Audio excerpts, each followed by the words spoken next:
नमस्कार दोस्तों, कुछ रामदेव जी के अनुयायियों ने संत रामपाल जी महाराज जी की पवित्र पुस्तकों के बारे में गलतफहमियां फैलाने की कोशिश की है।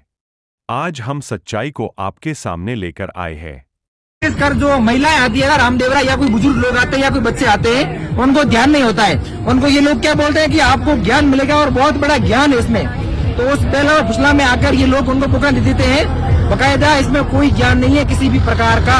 ये सिर्फ अपना प्रचार करते हैं, ये ससाई को बढ़ावा देते हैं। संत रामपाल के बहुत बड़े भगत हैं, बल्कि इनका जो गुरु है संत रामपाल, वो अभी वर्तमान में जेल में बंद है। और ये इनके चेले बुके लेकर इस पूरे प्रदेश में घूम रहे हैं। और जो भी लोग रामदेवरा पैदल जा रहे हैं, उन लोगों को गुरमित करते हैं, उनको बुकें देते हैं और उनको बाधाओं में डाल के अपने जाल में फंसाने का काम करते हैं। ये लोग, ये आपकी बुकें, आपको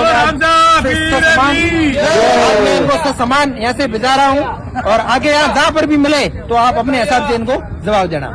दोस्तों, आपने अभी जो वीडियो देखा वह एक्टिव न्यूज़ फेसबुक पेज पर डाली गई थी। हमारा उद्देश्य किसी के साथ लड़ाई करना नहीं है, बल्कि सच्चाई दिखाना है। अब हम आपको दिखाएंगे रामदेव जी महाराज की 24 प्रमाण पुस्तक से कुछ प्रमाण।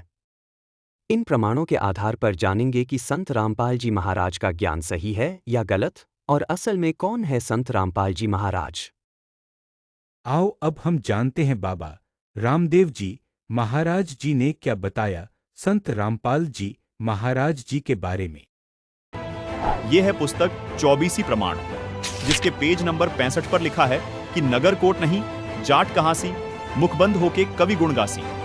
यहाँ बाबा रामदेव जी कह रहे हैं कि वह महापुरुष जाट जाति में आएगा और कवि यानी कबीर परमात्मा के गुण गाएगा। संत रामपाल जी महाराज का जन्म एक किसान परिवार में जाट जाति में हुआ है। संत रामपाल जी महाराज एकमात्र ऐसे संत हैं जो कबीर देव यानी कबीर परमात्मा के गुण 1988 से संसार को सुना रहे हैं। इसी पुस्तक 24 प्रमाण के पेज नंबर 111 पर देखिए, संत रामपाल जी महाराज के बारे में एक और भविष्यवाणी की गई है। हर आसी हरियाणे तोरण, रंगरी रीत चुकासी, सुंदर खाती अगम भाषिया, जुग चौथा में होसी। यहां भी संत रामदेव जी अपनी वाणी में साफ साफ कह रहे हैं कि वो महापुरुष हरियाणा में आएंगे और चौथे युग यानी कलयुग में आएंगे। दर्शकों, जिस समय संत रामपाल जी महाराज का जन्म हुआ, उस समय गांव धनाना जिला सोनीपत पंजाब प्रांत में था, जो बाद में 1966 में पंजाब से अलग होकर हरियाणा प्रांत का हिस्सा बना। संत रामपाल जी महाराज का जन्म 8 सितंबर 1951 को धनाना गांव में हुआ था।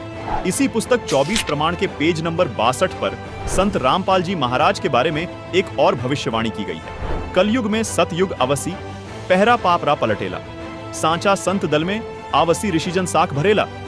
दर्शकों, कबीर सागर और भविष्य मालिका पुराण में लिखी भविष्यवाणी संत रामदेव जी की भविष्यवाणी से ज्यों की त्यों मेल खाती है। संत रामदेव जी भी कहते हैं कि कलयुग में ही सतयुग जैसा माहौल होगा। वो पूर्ण संत अपने आध्यात्मिक ज्ञान के जरिए बढ़ रहे पाप को खत्म कर देगा। दर्शकों, वो संत कोई और नहीं बल्कि संत रामपाल जी महाराज ही हैं। आइए आपको एक और भविष्यवाणी दिखाते हैं, जो संत गरीबदास जी महाराज ने सूक्ष्म वेद के अथपसुर निकंदन रामायणी पृष्ठ नंबर 716 पर लिखी है। सदगुरु दिल्ली मंडल आयसी, सूती धरनी सूम जगायसी। संत गरीबदास जी महाराज कह रहे हैं कि वो महापुरुष दिल्ली मंडल में आएगा और अज्ञान के अंधेरे में सोई हुई आत्माओं को जगाएगा। दर्शकों, गांव धनाना जिला सोनीपत हरियाणा, जहां संत रामपाल जी महाराज का जन्म हुआ, ये क्षेत्र दिल्ली मंडल में आता है। अभी आपको गुरु नानक देव जी भाई बाले वाली जन्म साखी से भी प्रमाणित करते हैं कि वो महापुरुष जो कबीर जी और नानक जी के बाद इस धरा पर आएगा, वो जाट जाति में आएगा। इन सभी भविष्यवाणियों ने भी सिद्ध कर दिया कि वो अवतार जिसकी लोग प्रतीक्षा कर रहे थे, वो कोई और नहीं, संत रामपाल जी महाराज ही हैं।